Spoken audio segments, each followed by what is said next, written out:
اعوذ باللہ من الشیطان الرجیم بسم اللہ الرحمن الرحیم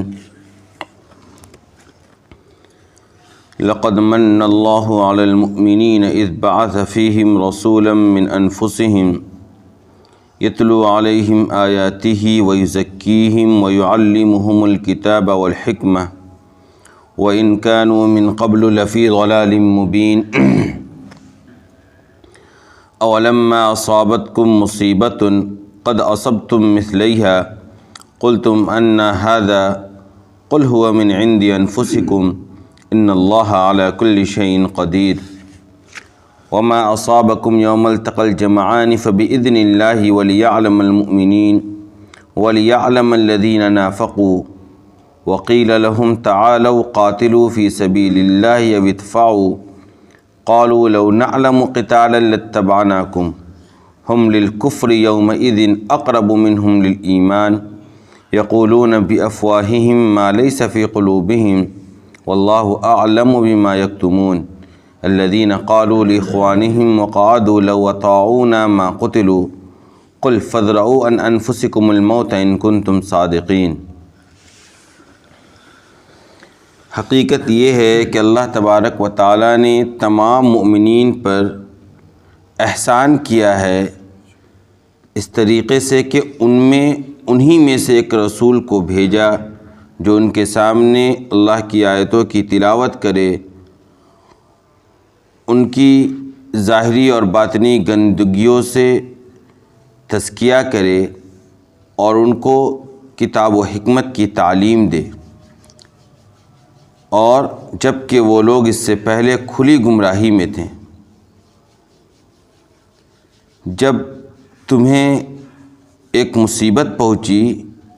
جب کہ تم نے اس جیسی دوگنی مصیبت ان کافروں کو پہنچا رکھی ہے، پھر تم نے یہ کہا کہ یہ کہاں سے آ گیا؟ آپ کہہ دیجئے کہ یہ جو حالات بنے ہیں وہ تمہارے ہی قصور کی بنیاد پر ہیں۔ بے شک اللہ تبارک و تعالی ہر چیز پر قادر ہے، اور جو مصیبت بھی تم کو پہنچی اس دن، جس دن دو لشکر کا آمنا سامنا ہوا، وہ اللہ تبارک و تعالی کے حکم سے ہی تھا، اور اس وجہ سے تاکہ اللہ مومنین کو اور منافقین کو جان لے۔ اور جب ان منافقین سے کہا گیا کہ آؤ اللہ کے راستے میں قتال کرو یا دفاع کرو، تو انہوں نے کہا کہ اگر ہم اسے کوئی جنگ سمجھتے تو ہم تمہاری پیروی ضرور کرتے۔ وہ لوگ اس دن ایمان کے مقابلے کفر سے زیادہ قریب تھے۔ وہ لوگ اپنے منہ سے وہ باتیں کہہ رہے ہیں جو ان کے دلوں میں نہیں ہیں، اور اللہ تبارک و تعالیٰ ان تمام چیزوں کو جانتا ہے جو وہ لوگ چھپا رہے ہیں۔ یہ وہ لوگ ہیں جنہوں نے اپنے بھائیوں سے بیٹھے بیٹھے یہ بات کہی کہ اگر وہ ہماری بات مانتے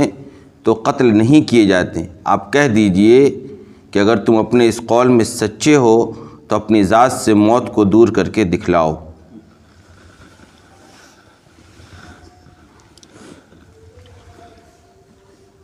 اس سے پہلے جو آیت گزری تھی اس میں اس واقعے کا ذکر تھا کہ غزوہ بدر کے موقع پر ایک چادر گم ہو گئی تھی، تو بعض منافقین نے یہ افواہ اڑا دی اور یہ پروپیگنڈا کیا تھا کہ یہ جو چادر ہے یہ آپ صلی اللہ علیہ وسلم نے اپنے پاس رکھ لی ہے۔ تو قرآن نے واضح الفاظ میں اس کی تردید کی اور صاف صاف یہ بات بتلا دی کہ دیکھو کسی بھی نبی کی یہ شان نہیں ہے کہ وہ مال غنیمت میں خیانت کرے، اور کوئی نبی یہ کام کیوں نہیں کر سکتا ہے؟ اس کی بنیادی وجہ بھی بتلا دی کہ جو اس طرح کا کام کرتا ہے وہ اللہ تبارک و تعالیٰ کی غضب کا مستحق ہوتا ہے، جبکہ جو انبیاء کرام ہوتے ہیں وہ اللہ تبارک و تعالیٰ کی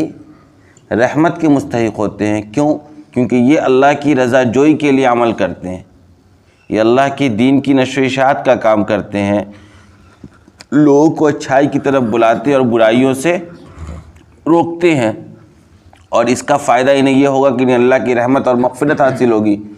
اور جو لوگ اس طرح کا کام کرتے ہیں، چوری وغیرہ کرتے ہیں، مال غنیمت میں خیانت کرتے ہیں، وہ تو اللہ کے غضب کا مستحق ہوں گے، ان کا ٹھکانہ تو جہنم ہوگا۔ تو ایک نبی کے اندر یہ دونوں باتیں کیسی پائی جائے گی کہ وہ ایک طرف تو وہ اعمال کا خود داعی ہے جو جنت کی طرف لے جانے والا ہے، اور دوسرا طرف اس کا عمل ایسا ہے جو جہنم کی طرف لے جانے والا ہے۔ لہذا ایسا ممکن ہی نہیں ہے۔ جو آپ صلی اللہ علیہ وسلم پر الزام لگایا گیا تھا وہ الزام سراسر غلط تھا۔ اس کے بعد جو آیت پہلی پڑھی اس میں یہ بات بتلائی گئی کہ دیکھو نبی کا جو وجود ہے وہ صرف اس وجہ سے کہ وہ تمہیں اللہ کے دین کی طرف بلا رہے ہیں یا وہ اللہ کے دین کے داعی ہیں، اس بنیاد پر نبی کی جو ذات ہے وہ خود تمہارے اوپر ایک احسان عظیم ہے۔ اللہ تبارک و تعالیٰ نے مومنوں پر بہت بڑا احسان کیا ہے اس طور پر کہ انہی میں سے ایک رسول بھیجا ہے۔ انہی میں سے مراد یہ ہے کہ ایک تو انہی جیسا انسان ہے، کسی فرشتے کو رسول بنا کر نہیں بھیجا ہے، بلکہ انسانوں میں سے ایک انسان کا انتخاب کیا ہے رسول بنانے کے لیے، اور پھر وہ رسول جو ہے وہ مومنین کے ساتھ اس طور پر احسان کا معاملہ کر رہے ہیں کہ وہ ان کے اوپر جو آیتیں اللہ تبارک و تعالیٰ نازل فرماتے ہیں وہ ان آیتوں کو ٹھیک ٹھیک پڑھ کر مومنین تک پہنچا رہے ہیں، اور صرف پہنچا ہی نہیں رہے ہیں، یتلو علیہم آیاتی ویزکیہم، اور ان مومنوں کی تربیت کا بھی کام انجام دے رہے ہیں۔ ظاہری اور باطنی جو گندگیاں ہیں ان کے دلوں میں اس سے بھی ان کو منزہ اور مصفہ کر رہے ہیں، اور تزکیہ کا عمل بھی ایک نبی انجام دیتا ہے۔ اور اس کے بعد وَيُعَلِّمُهُمُ الْكِتَابَ وَالْحِكْمَةَ، اور وہ نبی ان کو کتاب و حکمت کی تعلیم بھی دے رہا ہے، یعنی جو قرآن خود اس کے اوپر نازل کیا گیا اس کی توضیح اور تشریح بھی کر رہا ہے، اس کا معنی اور مطلب بھی بتلا رہا ہے، اور اس کے ساتھ ساتھ دیگر بھی جو دانائی کی باتیں ہیں، جو عقل کی باتیں ہیں، جو سمجھ کی باتیں ہیں، اس کی بھی تعلیم وہ اپنی امت کو دے رہا ہے۔ لہذا یہ تو اس کا احسان ہے۔ اسی لیے اللہ تبارک و تعالیٰ نے مومنین پر ایک احسان عظیم کیا ہے ان کے درمیان نبی کو مبعوث کر کے۔ کیوں؟ کیونکہ اگر نبی کو مبعوث نہیں کیا جاتا، کسی رسول کو نہیں بھیجا جاتا، تو ہماری اور آپ کی رہنمائی اور ہدایت کا سامان کہاں سے حاصل ہوتا؟ کسی نبی اور رسول کے بعثت سے ہی تو ہمیں یہ بات اور آسمانی علوم ہمیں حاصل ہوئی، اور ہمیں یہ پتہ چلا کہ اللہ تبارک و تعالیٰ کی ذات موجود ہے، آخرت کا تصور، زندگی کے اندر ہمیں کیا کرنا چاہیے جس سے سماج کے اندر بھی بہتری ہو، ہماری ذات کے اندر بھی بہتری ہو، اور کل مرنے کے بعد بھی ہمیں فائدہ حاصل ہو، اور کن کاموں سے ہمیں بچنا چاہیے جن کاموں سے بچ کر ہم فساد سے، بدامنی سے بچ سکتے ہیں۔ یہ ساری تعلیم ہمیں کس نے دی؟ نبی نے دی۔ تو نبی کا وجود، نبی کی بعثت مومنین پر کیا ہے؟ اللہ تبارک و تعالیٰ کا بہت بڑا احسان ہے، اور تم اسے کیا کر رہے ہو؟ نبیوں پر الزام لگا کر، رسولوں کے دامن کو داغدار کر کے تم اپنے اوپر ظلم کر رہے ہو،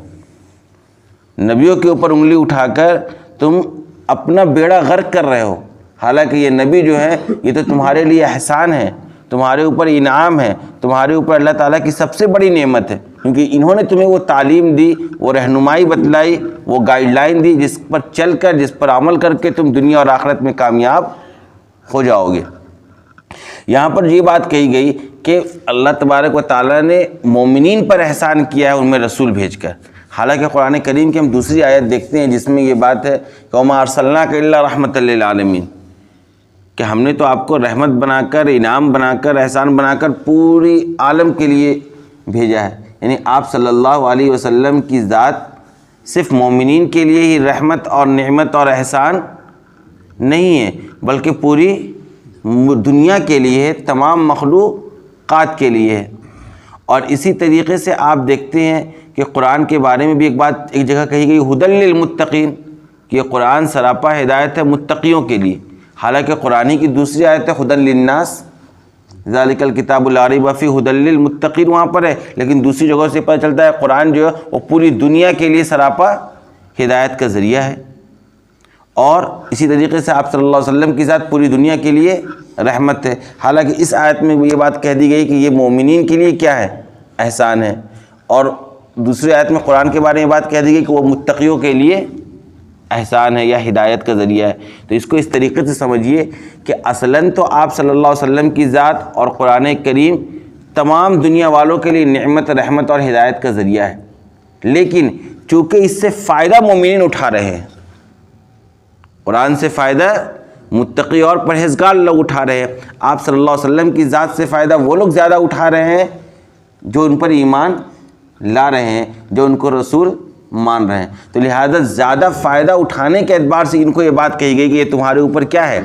احسان ہے، ورنہ دوسرے لوگ جو ان سے فائدہ نہیں اٹھا رہے وہ تو اپنا نقصان کر رہے ہیں، جو قرآن کو کتاب ہدایت ماننے کو تیار نہیں ہے وہ اپنا آخرت برباد کر رہے ہیں، لہذا تم چونکہ فائدہ اٹھا رہے ہو ان سے، اسی وجہ سے اس طرح کی آیت بھی نازل کی گئی کہ تمہارے اوپر خاص طور پر کیا ہے، اللہ تبارک و تعالیٰ کا بہت بڑا احسان ہے کہ اس نے تمہارے درمیان ایک رسول کو بھیجا۔ اور پھر رسول کی کیا ذمہ داریاں ہیں، یہ آیت اس سے پہلے گزر چکی ہے، اتلو علیہم آیاتہ ویزکیہم ویعلمہم الکتاب والحکمہ، جس کی تشریح ہم لوگ کر چکے اس سے پہلے کہ بھائی نبی کا کام یہ ہے کہ وہ جو کتاب ان کے اوپر نازل کی گئی، جو احکامات نازل کی گئی، وہ امت کے سامنے پڑھ کر صحیح صحیح بتلاتے بھی ہیں، اس کا معنی اور مطلب بھی بتلاتے ہیں، اور اپنی امت کی تزکیہ اور تربیت کا بھی کام انجام دیتے ہیں، اور دیگر بھی جو دانائی اور سمجھداری اور عقل مندی کی باتیں ہیں وہ بھی اپنی امت کو سکھلاتے ہیں، اور نبیوں نے یہ کام بخوبی انجام دیا بھی ہے، اس کے اندر ذرہ برابر بھی کمی نہیں کی ہے، اگرچہ جبکہ اس سے پہلے سب لوگ کیا تھے، کھلی گمراہی میں تھے۔ نبی کے آنے سے پہلے عرب کا جو حال تھا وہ صرف اور صرف ضلالت اور گمراہی تھا۔ نبی کے آنے سے پہلے امتوں کا اور قوموں کا جو حالات تھے اسے آپ جب پڑھیے گا تو آپ کو اندازہ، اس کے بعد آپ جو کمپرومائز کیجیے گا، کیا کہتے ہیں اس کو، کمپیئر کیجیے گا پہلے کے حالات کو، نبی کے مبعوث کیے جانے سے پہلے کے حالات کو، اور نبی کے مبعوث کیے جانے کے بعد کے حالات کو، تب آپ کو اس بات کا تصور اندازہ ہوگا کہ نبی یا قرآن کتنی بڑی نعمت اور احسان ہے اللہ تبارک و تعالیٰ کی دنیا والوں پر۔ یہ اندازہ تب ہوگا جب آپ اس کے پہلے کے حالات کو بھی دیکھیں گے کہ حالات یہ تھے کہ اپنی بچیوں کو لوگ زندہ درگور کر دیا کرتے تھے، خود کی بیٹی کو زندہ قبروں کے اندر ڈال دیا کرتے تھے، کسی کے ہاں بیٹی ہو جائے تو اپنے لیے سب سے بڑی ذلت اور رسوائی کا سامان سمجھتا تھا، لیکن اسی نبی نے آنے کے بعد اسی بیٹی کو رحمت بتلا دیا، یہ بتلا دیا کہ اگر وہ بیٹی کی تم نے صحیح تربیت کی، تعلیم و تربیت کا انتظام کیا، اس کا وقت پر تم نے نکاح کر دیا، نکاح کے بعد بھی تم اس کے حال احوال کو پوچھتے رہے تو تمہارے لیے جنت ہے، یعنی جنت کے حصول کا ایک ذریعہ اس بیٹی کو اس نبی نے بنا دیا اللہ تبارک و تعالیٰ کے حکم سے۔ تو جب اس طرح کے حالات کو جب آپ دیکھیے گا، دونوں طرح کے حالات کو، تب اندازہ ہوگا کہ اللہ تبارک و تعالیٰ نے لوگوں پر، امتوں پر، دنیا والوں پر کتنا بڑا احسان کیا قرآن اور رسول کو بھیج کر۔ اس کے بعد والی آیت جو ہے یہ پھر آیت گزر رہی ہے اسی کی طرف جو پہلے بھی بہت دنوں سے واقعہ چل رہا ہے کہ یہ جو واقعہ ہوا تھا غزوہ احد میں، اور مسلمانوں کو ظاہری طور پر شکست کا جو سامنا کرنا پڑا تھا، اس کے بعد جو صحابہ کرام کے حالات بنے تھے اور جس صدمے کا وہ لوگ شکار ہوئے تھے اور جس غم سے وہ لوگ دوچار تھے، اس غم کو غلط کرنے کے لیے، اس غم کو مٹانے کے لیے اور صحابہ کرام کو تسلی دینے کے لیے اللہ تبارک و تعالیٰ نے کئی آیتیں نازل کی۔ اس موقع پر ہوا یہ تھا کہ بہت سے صحابہ کرام کی زبانوں سے یہ بات نکل گئی تھی کہ آخر ایسا ہو کیسے گیا، ان ھذا، ہمارے ساتھ آپ صلی اللہ علیہ وسلم ہیں، ہم ان کی قیادت میں لڑ رہے تھے، ایک نبی اور رسول کی قیادت میں لڑ رہے تھے، اس کے باوجود ہمیں شکست کا سامنا آخر کیسے کرنا پڑا، یعنی صحابہ کرام کو پچ نہیں رہی تھی شکست، یہ شکست صحابہ کرام کو پچ نہیں رہی تھی، اور انتہائی زیادہ وہ کلفت کے شکار تھے اور وہ پریشان حال تھے کہ آخر ہمارے ساتھ ایسا معاملہ کیوں ہو گیا، جبکہ ہمارے ساتھ تو رسول تھے اللہ کے بھیجے ہوئے، ہمیں تو ہر حال میں جیتنا چاہیے تھا۔ تو اس وقت قرآن کریم نے پھر یہ آیت نازل کی اور کہا کہ اولما اصابتکم مصیبۃ قد اصبتم مثلیہا، ارے بھائی تمہیں اگر ایک مصیبت پہنچی ہے تو اس سے پہلے دوگنی مصیبت تو تم نے خود کافروں کو پہنچا رکھا ہے۔ یہ اشارہ ہے غزوہ بدر کے موقع پر، غزوہ احد کے موقع پر تو تمہارے صرف 70 شہید ہی ہوئے نا، ابھی 1 سال قبل غزوہ بدر کے موقع پر کفار کے 70 شہید بھی ہوئے تھے اور 70 سردار قید بھی ہوئے تھے، تو تم نے تو ان کو دوگنی شکست دے رکھی ہے۔ جب سامنے والے کو تم نے دوگنی شکست دے رکھی ہے، اس کی جانب سے اگر آدھی شکست تم کو حاصل ہو تو یہ بہت بڑی تعجب کی بات نہیں ہے، لہذا تمہیں بہت زیادہ پریشان نہیں ہونا چاہیے۔ جہاں تک یہ بات ہے کہ تم اس کی بنیاد پہ کرو ان ھذا قلتم ان ھذا، یہ کہاں سے ہو گیا، تو قل ھو من عند انفسکم، قرآن نے کہا کہ اے نبی کہہ دو کہ یہ تمہارے ہی عمل کا نتیجہ ہے، تم نے جو آپ صلی اللہ علیہ وسلم کے حکم کی نافرمانی کی، اور آپ نے کہا تھا کہ تمہیں 50 کو یہیں ٹھہرنا ہے، تم جو نہیں ٹھہرے اور تم جو پہاڑ کو چھوڑ کر نیچے آ گئے، اسی عمل کے نتیجے میں اللہ تبارک و تعالیٰ کی طرف سے تمہارے اوپر یہ مصیبت پہنچی ہے، یہ کہیں اور سے نہیں۔ اس سے اندازہ ہوتا ہے کہ انسان کو جو بھی مصیبت پہنچتی ہے، انسان جس طرح کے حالات سے دوچار ہوتا ہے تو وہ اس کے بدعملی کا نتیجہ ہوتا ہے۔ یہ نہیں کہنا چاہیے کہ یار اللہ ہمیں ہمیشہ مصیبت میں ہی رکھ رہا ہے، یا رونا روتے ہیں لوگ۔ اپنے عمل کا اگر آپ تجزیہ کریں گے اور اپنے عمل کو جا کر جھانکیں گے اور دیکھیں گے کہ میرا عمل کیا ہے، کون سی میں نے غلطی کر رکھی ہے زندگی کے اندر، کون سی میں نے اللہ اس کے رسول کی نافرمانی کر رکھی ہے جس کی بنیاد پر میرا یہ حشر آج ہو رہا ہے۔ انسان کو جو بھی مصیبت اور تکلیف پہنچتی ہے وہ اس کے عمل کا ہی نتیجہ ہوتا ہے، اور اللہ تبارک و تعالیٰ تو 70 ماؤں سے زیادہ محبت کرنے والا ہے۔ وہ کیوں چاہے گا کہ میرا بندہ تکلیف میں ہو؟ ہم اور آپ اگر کسی مصیبت میں قید ہوتے ہیں تو اس کی بنیادی وجہ ہمارا اور آپ کا خود کا عمل ہوتا ہے۔ اللہ تبارک و تعالیٰ کو یہ شوق نہیں ہے کہ وہ بندوں کو مصیبت میں مبتلا کرے، جبکہ اللہ تعالیٰ ہر چیز پر قادر ہے۔ ان اللہ علی کل شیء قدیر، اللہ ہر چیز پر قادر ہے، جو چاہے وہ کر سکتا ہے، جب چاہے کر سکتا ہے، جہاں چاہے کر سکتا ہے، جس کو چاہے جس طرح کے حالات میں مبتلا کر سکتا ہے۔ لیکن اس کی عادت یہ ہے، اس کا سنت اور اس کا طریقہ یہ ہے کہ وہ لوگوں کو اگر مصیبت میں مبتلا کرتا ہے تو وہ اس کے عمل کے ہی نتیجے میں کرتا ہے۔ اس کے بعد پھر اور تسلی دینے کے لیے کہ کہا کہ بھائی کہ جو تم کو مصیبت پہنچی اس دن جب دو جنگ میں دو لشکر کا آمنا سامنا ہوا، یعنی غزوہ احد کے موقع پر، تو ایک تو بات یہ جان لو تمہیں جو شکست پہنچی فبإذن اللہ، تو یہ بھی اللہ تبارک و تعالیٰ کے حکم سے ہی ہوئی۔ اس سے یہ بات بتلا دی گئی کہ تقدیر پر تمہارا ایمان مضبوط ہونا چاہیے۔ کیسے یہ حالات ہو گئے ہیں، کیوں ہم شکست کے دوچار ہو گئے، کیوں ہمارے ساتھ پریشانی لائق ہو گئی۔ بہت سے لوگ کہتے ہیں، ایک صاحب مجھے کہنے لگے کہ میں ہمیشہ زکوٰۃ نکالتا ہوں تب بھی میرے 20 لاکھ روپے ڈوب گیا ایک جگہ، یعنی وہ پریشان ہے۔ ارے بھائی آپ پریشان کیوں ہیں؟ فبإذن اللہ، ایک پتہ بھی اللہ کے حکم کے بغیر نہیں ہلتا ہے۔ جب اللہ کے حکم سے یہ کام ہوا ہے تو آپ کو اس پر راضی رہنا ہے۔ آپ کے ایمان کا تقاضا یہی ہے کہ آپ کے ساتھ کسی طرح کے بھی حالات ہو جائیں، آپ کا ایمان اور مضبوط ہو جانا چاہیے اللہ تبارک و تعالیٰ کی ذات پر، اور آپ کی زبان سے لفظ نکلنا چاہیے کہ اللہ تعالیٰ ہر چیز پر قادر ہے، جو بھی ہو رہا ہے وہ اللہ کے حکم سے ہو رہا ہے۔ جب میرے رب کی خوشی اسی میں ہے تو میری بھی خوشی اسی میں، اسی کو کہا جاتا ہے رضا بالقضاء۔ جو اللہ تبارک و تعالیٰ کی طرف سے جس چیز کا فیصلہ کر دیا گیا ہے اور جس چیز کو مقدر کر دیا گیا ہے اسی پر انسان راضی رہے، یہی اصل چیز ہے، یہی اصل ایمان ہے۔ اور ایک بنیادی وجہ یہ تھی وَلِيَعْلَمَ الْمُؤْمِنِينَ وَلِيَعْلَمَ الَّذِينَ نَافَقُوا، اور تاکہ اللہ تبارک و تعالیٰ دنیا میں جس صورت دنیاوی صورت کے اعتبار سے مومنین اور منافقین کو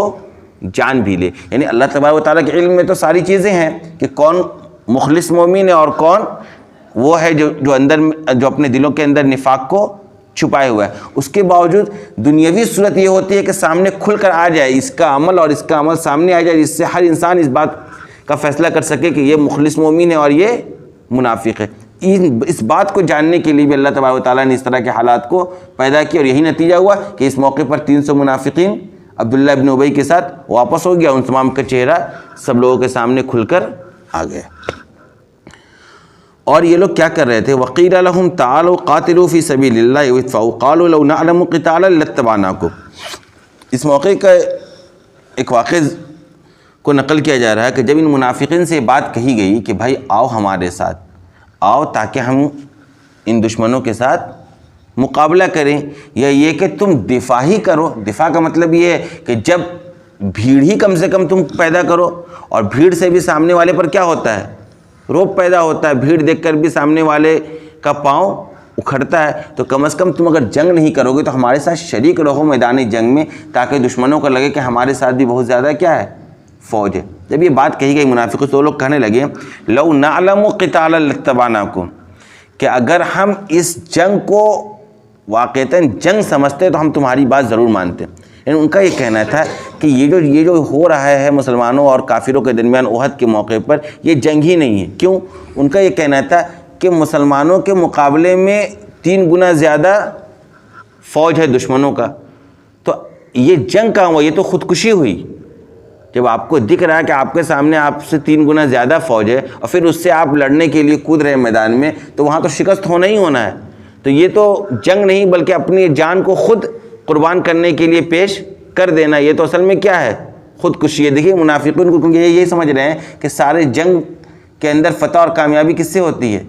کثرت سے ہوتی ہے اور برابری سے ہوتی ہے. اگر برابری سے مقابلہ کیا جائے تب کامیابی ہوگی. بلکہ پیچھے بھی آیت آگے کہ ارے بھائی کامیابی اور ناکامی اللہ کے ہاتھ میں ہے, تمہیں جس چیز کا حکم دیا گیا وہ تم کرو. اب یہ منافقین کہنے لگے مسلمانوں کو بھائی یہ جنگی نہیں ہے, یہ تو خودکشی کے مترادف ہے, لہذا ہم اس میں شریک نہیں ہوں گے. اللہ نے کہا ہم للکفر یومئذ اقرب منہم للایمان. جب یہ بات وہ اپنی زبان سے کہہ رہے تھے کہ یہ جنگی نہیں ہے, ہم اس کو جنگی نہیں سمجھتے ہیں, اس دن وہ لوگ